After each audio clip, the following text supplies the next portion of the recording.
Saludos a todos, mi nombre es Leonardo Ochoa Collazo, integrante del grupo Wiki 6 de la materia electiva 6, correspondiente al semestre 2015-1 del Instituto Universitario Politécnico Santiago Mariño de la sede de Maturín. El tema de nuestro video es sobre las redes de comunicaciones y protocolos.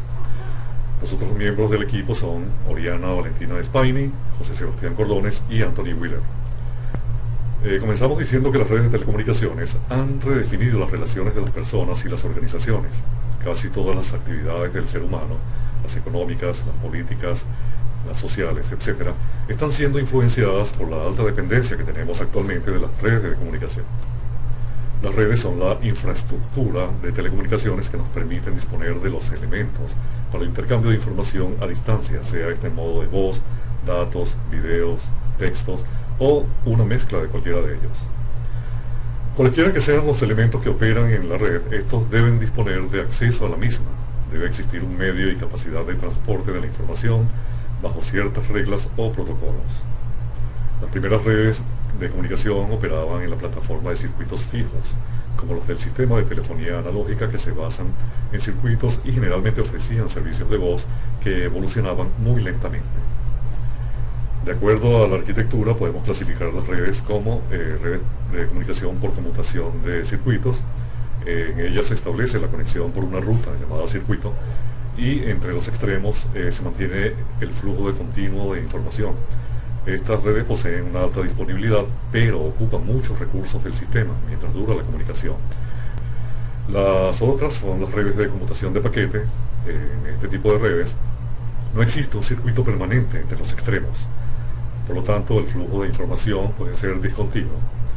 La información se divide en paquetes de igual tamaño y el diseño de la red permite enrutar cada paquete de información por distintos caminos. Con esto se logra disminuir el consumo de recursos que pueden ser aprovechados por otros paquetes de aplicaciones o servicios que manejen los usuarios para garantizar de cierta manera el flujo constante de la información. Aunque el manejo de los recursos en esta topología es más eficiente, se incrementa el grado de complejidad para tratar de mantener un retardo apropiado, sobre todo en los protocolos no orientados a conexión. Las redes de comunicación obedecen a un diseño o una topología, la cual puede ser tanto física como lógica. Entre las topologías físicas podemos mencionar las siguientes: topología en bus, topología en anillo, topología en estrella, topología en malla, topología en forma de árbol y topologías híbridas, que pueden ser combinación de dos o más topologías de las mencionadas.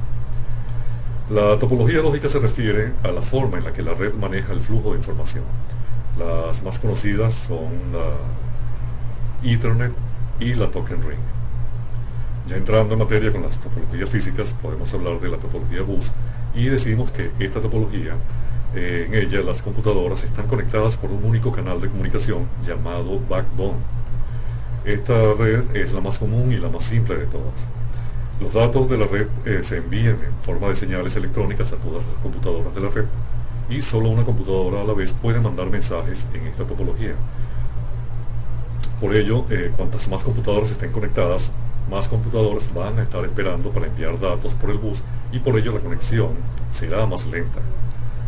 Para impedir que una señal siga viajando por todo el bus, una vez que llega a su destino, se coloca un terminator, un dispositivo que se coloca en cada extremo del cable para que absorba todas las señales que ya han sido procesadas. Esto permite que el cable se libere de estas señales para que otras computadoras puedan seguir enviando, transmitiendo y recibiendo datos. Esta topología crea un dominio de colisión, ya que los paquetes compiten por el uso del mismo medio para transmitir o recibir información. Otra topología es la topología estrella. En esta topología, todos los cables de todas las computadoras son conectados a un dispositivo central llamado hub o concentrador. Los datos de una computadora son transmitidos por el hub al resto de las computadoras en la propia red. La ventaja de esta topología es que todos los procesos son centralizados y esto permite un fácil control del tráfico. Sin embargo, como cada computadora tiene que ser conectada al hub, se requiere mucho cableado para que funcione. Si el hub deja de funcionar, evidentemente toda la red falla. Si una computadora falla, el resto de la red puede seguir funcionando de manera normal. Con esta topología se consigue una alta velocidad de transferencia de datos y esto resulta ideal para sistemas que manejen flujos muy grandes de información entre la computadora central y sus terminales. Las ventajas que ofrece la topología estrella es una estructura simple, que cada PC es independiente de las demás. Hay una facilidad para detectar las PCs que estén causando problemas en la red, es de fácil conexión a la red, el control del tráfico es centralizado y la falta o la falla de alguna computadora no afecta el resto de la red. Entre las desventajas tenemos que hay una limitación en el rendimiento y la confiabilidad. Su funcionamiento depende del servidor central, es decir, que si falla el concentrador o el hub, falla la red por completo. El crecimiento de esta red depende de la capacidad del servidor central y la distancia entre las estaciones de trabajo y el servidor. Otra topología muy conocida es la topología anillo. Esta topología conecta a las computadoras con un solo cable en forma de circuito, en forma de círculo. Con la diferencia de la topología en bus, las puntas no están conectadas con terminadores. Todas las señales pasan en una dirección y pasan a través de todas las computadoras en la red. Las computadoras en esta topología funcionan como repetidores que retransmiten la señal al próximo vecino, evitando que la señal se debilite. La principal ventaja de la red de anillo es que se trata de una arquitectura muy sólida que pocas veces entra en conflicto con los usuarios. Las redes Token Ring usan varios mecanismos para detectar y compensar las fallas en la red. Uno de los mecanismos consiste en seleccionar una estación de la red como Token Ring como el monitor activo. Esta estación actúa como una fuente centralizada de información, de temporización para otras estaciones del anillo y ejecuta varias funciones de mantenimiento del anillo. Potencialmente, cualquier estación de la red puede ser considerada como monitor activo. Una de las funciones de esta estación es la de eliminar del anillo las tramas que circulan continuamente. Cuando algún dispositivo transmisor falla, su trama puede seguir circulando en el anillo e impedir que otras estaciones transmitan sus propias tramas. Esto puede bloquear la red y por ello el monitor activo puede detectar estas tramas, eliminarlas del anillo y generar un nuevo testigo o token. Entre las ventajas que ofrece esta topología, se tiene que el sistema provee un acceso equitativo para todas las computadoras, el rendimiento no decae cuando muchos usuarios utilizan la red y entre las desventajas tenemos que la falla de una computadora altera el funcionamiento de toda la red. Las distorsiones afectan a prácticamente toda la red, ya que si un vecino es contiguo y falla en enviar el mensaje a ese vecino contiguo, va a tener que hacer un recorrido a la inversa y recorrer el resto del anillo hasta llegar a ese vecino continuo que presenta por el intermedio presenta la falla. Otra topología es la topología en malla. Esta ofrece redundancia total. En esta topología todas las computadoras están interconectadas entre sí por medio de un tramado de cables. Si alguno de estos cables falla, hay otros que permiten mantener la comunicación. Las redes en malla son aquellas en las cuales todos los nodos están conectados de forma que no exista una jerarquía de un nodo sobre otro. En muchos casos la malla es complementada por enlaces entre nodos no adyacentes que se instalan para mejorar las características del tráfico en la red. Estas redes permiten, en caso de una iteración entre dos nodos o equipos terminales de red, mantener el enlace usando otro camino, con lo cual aumenta significativamente la disponibilidad de los enlaces. Tenemos también la topología en árbol. Esta es una combinación de características de la topología de estrella con la topología bus. Consiste en un conjunto de subredes estrellas conectadas a un bus tipo backbone. Esta topología facilita el crecimiento de la red y entre sus ventajas tenemos que el cableado punto a punto es establecido para segmentos individuales. Es soportada por una multitud de vendedores de software y de hardware. Entre sus ventajas tenemos que la medida de cada segmento viene determinada por el tipo de cable utilizado. Si viene una falla en algún segmento principal, todo el segmento cae con él. Es por supuesto más difícil su configuración y las redes de ordenadores se montan con una serie de componentes de uso común y que en mayor o menor medida aparece siempre en cualquier instalación. Existen otras consideraciones en la clasificación de las redes, aparte de estas topologías mencionadas, como es el alcance geográfico. Entre los tipos de redes definidas por alcance geográfico tenemos las redes PAN, por Personal Area Network, las redes LAN, por Local Area Network, y las redes WAN, por Wide Area Network, o sea, redes de área amplia. Son redes cuya extensión geográfica va más allá de un edificio o un campus, pudiendo extenderse entre ciudades, países e incluso continentes. El caso típico de una WAN es el de la Internet, que es una red global que conecta infinidad de redes WAN y LAN.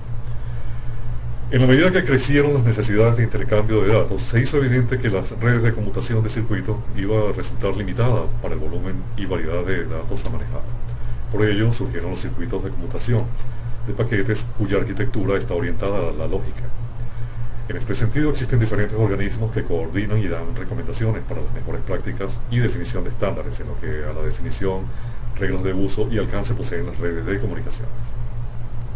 Entre estas organizaciones podemos mencionar la ISO, que es la International Standard Organization, Organización de Estándares Internacionales, la IEEE, que es el Instituto de Ingenieros Eléctricos y Electrónicos, la Unión Internacional de Telecomunicaciones, la IANA, que es la Autoridad de Internet para la Asignación de Nombres, y también está la ICANN, que es la Corporación de Internet para Nombres y Números, o de dominio en este caso.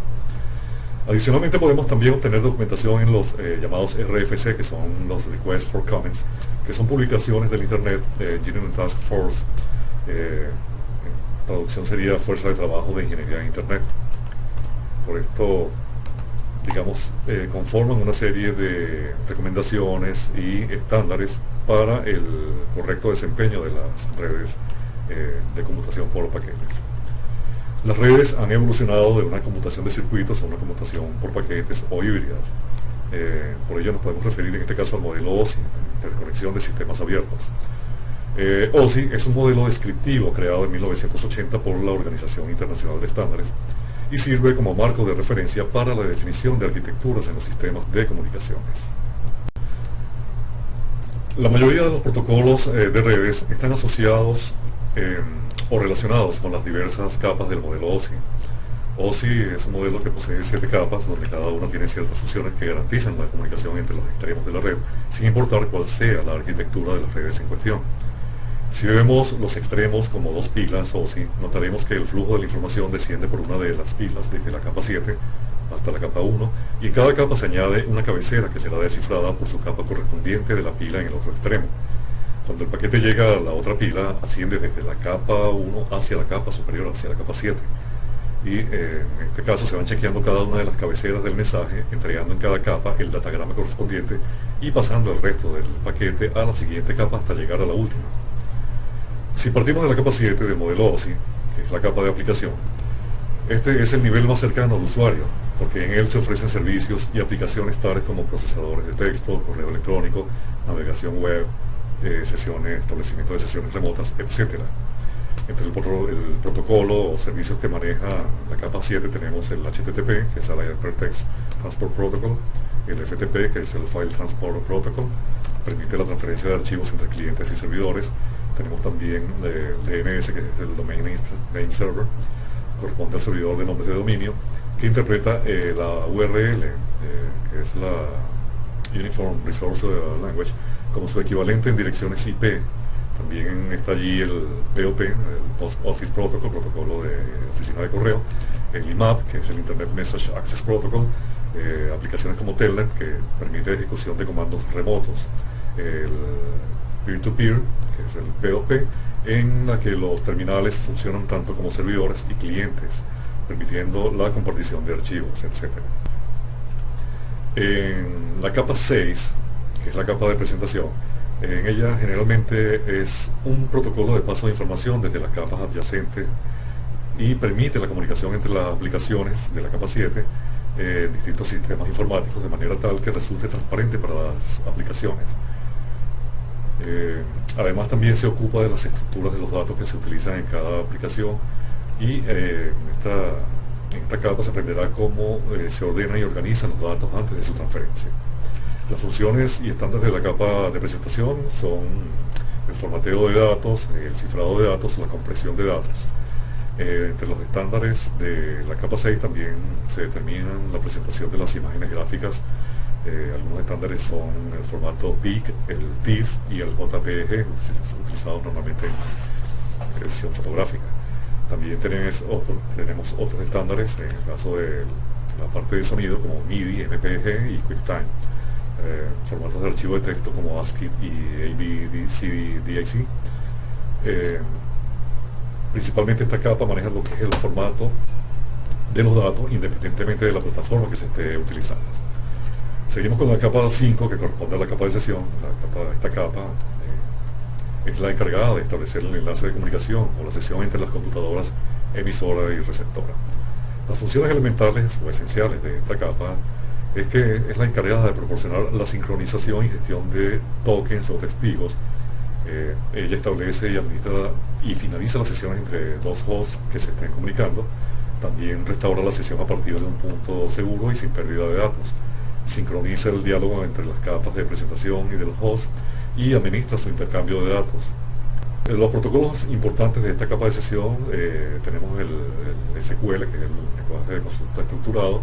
Tenemos los RPC, que son los Remote Procedure Calls, o llamadas a procesos remotos, y los sistemas ex-Windows, con protocolos de control de sesión DNA, SSP. También tenemos el sistema de archivos NFS. Sigue la capa de transporte, que es la capa número 4. La capa de transporte es la encargada de controlar el flujo de datos entre los nodos que establecen una comunicación. Los datos no solo deben entregarse sin errores, sino que además en la secuencia que proceda, o sea, en el orden preestablecido. La capa de transporte se ocupa también de evaluar el tamaño de los paquetes con el fin de que estos tengan el tamaño requerido por las capas inferiores.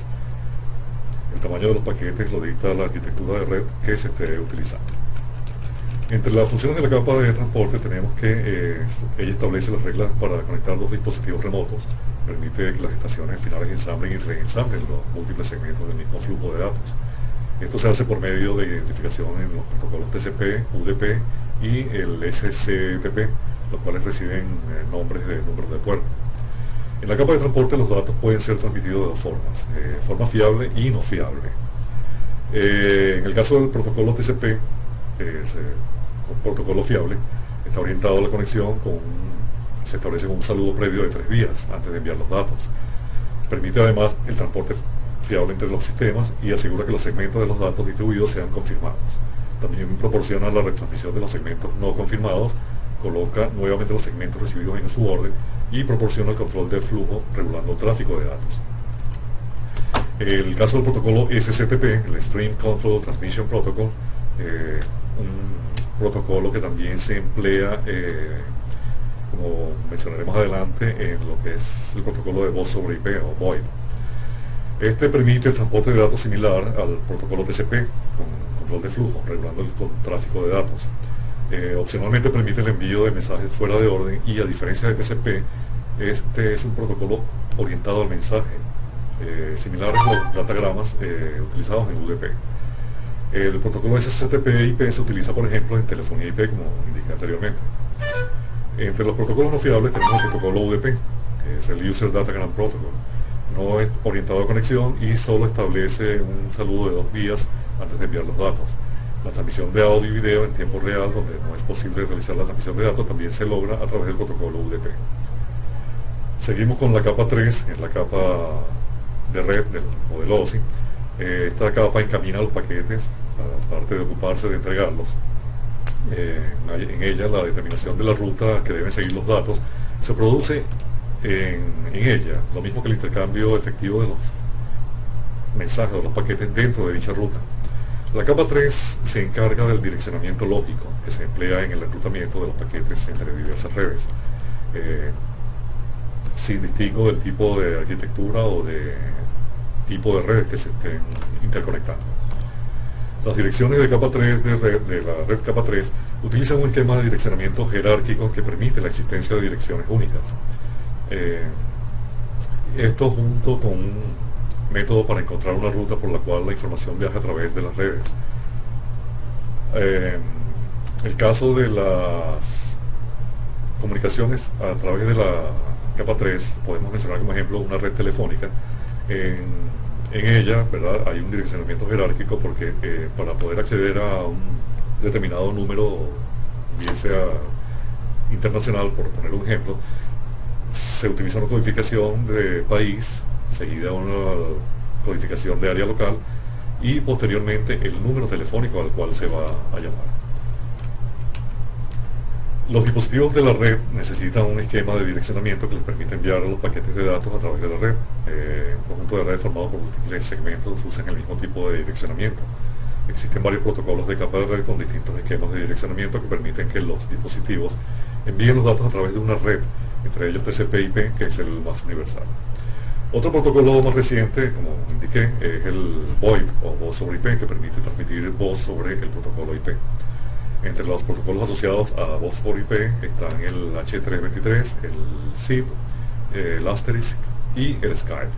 Para complementar el presente video, mis compañeros de grupo están elaborando en paralelo otro material relacionado al tema y con ello esperamos que la información les resulte de su agrado y utilidad. Gracias por la atención y hasta una próxima ocasión.